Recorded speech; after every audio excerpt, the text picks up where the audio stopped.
You don't need a planning grant. You don't need a promised neighborhood. What you need is a commitment to make sure that we apply the best that we know how.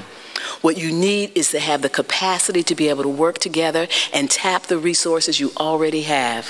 What you need is a commitment to results, because we do this work for results. We don't do it to be able to say, I worked on it. We do it to say, I solved it.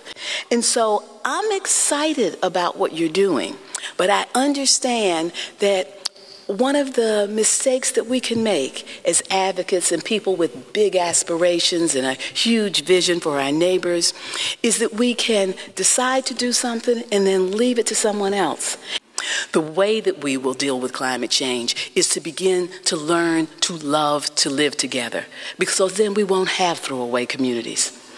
If we learn to live together, we'll be happy being on public transportation together. And then we won't have all these individual cars separating us from each other. And as we think about who has skin in the game in terms of tomorrow's middle class, it is the people who are like this today. Children of color are the ones who will be the middle class. So if we just embrace our changing demographics, make the investments we need in the communities and in the future and in the economy, we have a bright future indeed, and we will have healthy communities. Thank you.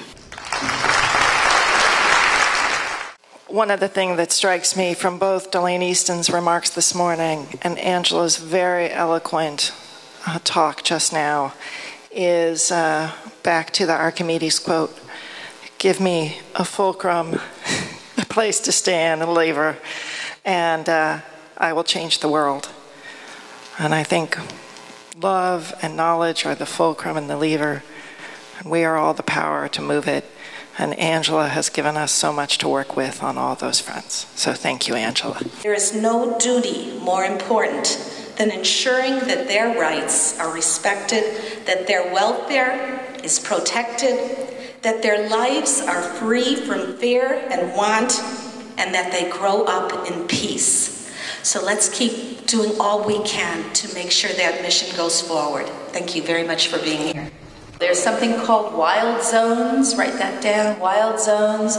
Group of people, some of you know them, they come and build with teenagers these wonderful zones of nature and materials, and they have a really good time in the dirt. And I think the other thing I would do is start using social media. I would use, go on your Facebook page, get a Twitter account, whatever you can do, get the youth to help you learn how to do it, and start asking. Ask for donations.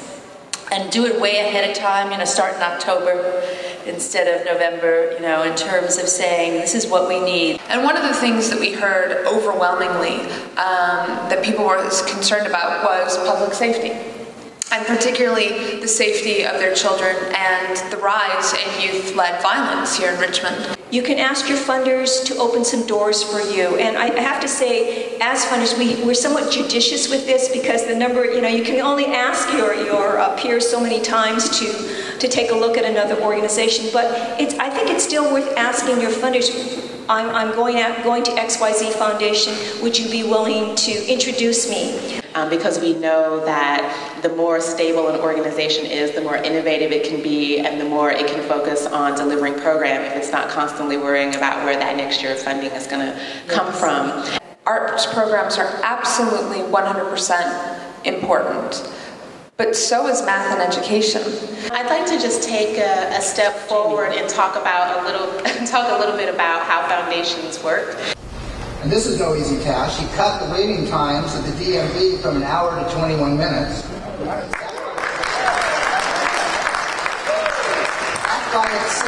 That by itself, Sonny, was worth your entire career in public service. I'm sure you know what is the largest department in the state of California in terms of the number of employees.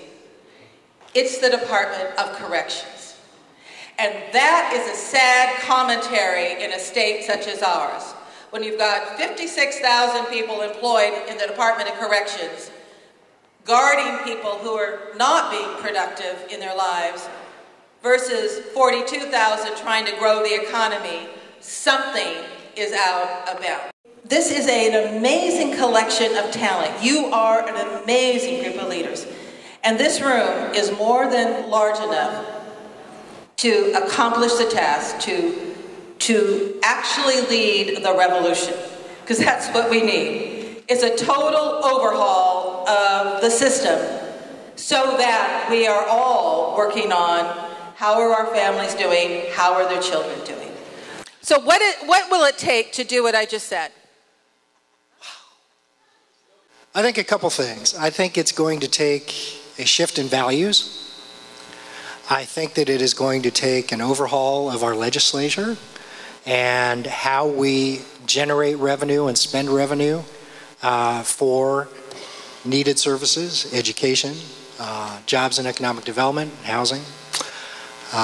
It's going to take the closing of a number of our correctional facilities to free up dollars for the things that are more important.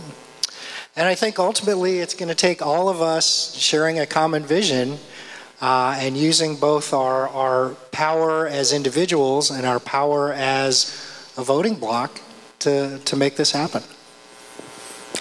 Excellent answers. We don't call our money grants, we call them investments. They invest first in people, and that's who you are. The people who will get the job done.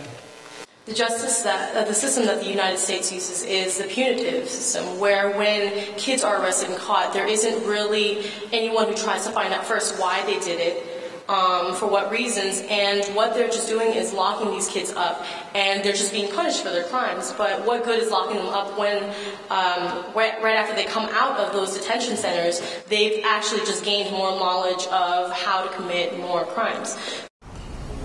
So what's the cause of that? It's because youth of color are committing more crimes. Wrong.